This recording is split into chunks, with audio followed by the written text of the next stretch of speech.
habang kumakalaot ang mga manginis ng ito. At nasasalubong nila ang mga bugso at hampas ng malakas ng hangin at ang taas ng mga alon sa karagatan dulot ng bagyong Egay.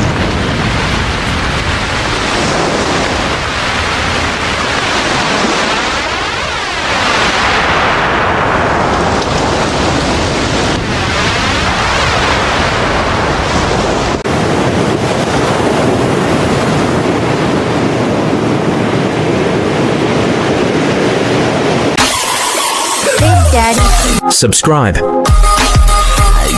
Like. Share.